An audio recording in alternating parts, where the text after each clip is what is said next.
Everyone loves them. They're furry, naughty, and lovely. The black and white bamboo eater has got us under his thumb. Panda lovers just go bananas whether this adorable living fossil is frolicking in the snow or clumsily climbing on trees. But the addictive creator comes from only one country, that's China. But in the US, it started 50 years ago.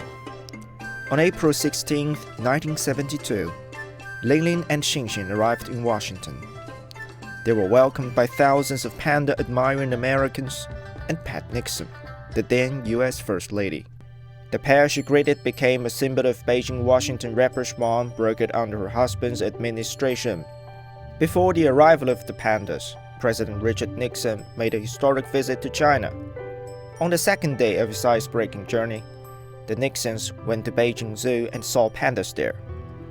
The chubby black and white bears captured the heart of Mrs. Nixon. China promised to send 2 pandas to the US as a way of extending friendship. Overseas pandas link China and the rest of the world. Chinese and American researchers have worked together to save this once endangered species and protect them in the wild and in captivity. Cooperation has been made headways as pandas have been loaned by the Chinese government since 1980s. The cubs born in foreign countries, as stipulated, also belong to China. But half a century later, the China-US relations have gone sour. The fuzzy and gentle creatures are not cute anymore in the eyes of some American politicians. We should not fund China's panda propaganda campaign.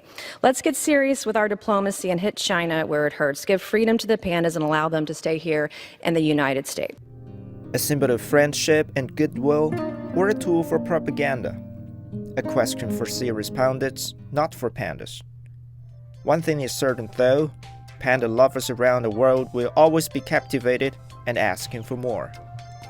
We're marking the 50th anniversary of Panda Diplomacy. I feel obliged to ask you about this. What role do you think Panda Diplomacy has played in U.S.-China relations in the past half a century?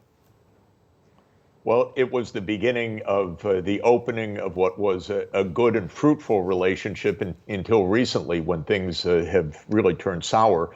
But it's interesting for me, reflecting, it's this weekend 50 years ago that for me, I had another aspect of this kind of cultural diplomacy, which was ping pong diplomacy. I went to see the Chinese ping pong team in Detroit, where I was growing up. That was also part of the opening. But that was the beginning of normal relations between 2 countries that had been at odds with each other because of the events around the Chinese Civil War and afterward. And this was extremely important for the world, that the United States and China began a path of not only mutual acceptance, but actually cooperation. And I think that is extraordinarily important that we get back to that path now. But don't you think, Professor Sachs, that given the circumstances, given the realities on both sides, and given the constraints on U.S.-China relations, the role of cultural diplomacy, i.e. Panda Diplomacy, is decreasing when it comes to what they can do to improve China-U.S. relations? It is, in fact, but that doesn't have to be our only reality. We just saw a congresswoman, sternly saying we have to hit China hard. This is a terrible idea. It is a widespread idea in the United States. In Washington or in the U.S. or just in Washington? Well, Washington affects, unfortunately, the public media, the mass media. So we have lots of stories that say China's the enemy, which is horrible. It's based on nothing, in fact, especially when we need cooperation to fight a pandemic, cooperation to fight human-made climate change, cooperation to stop this war in Ukraine. We need the 2 sides working together.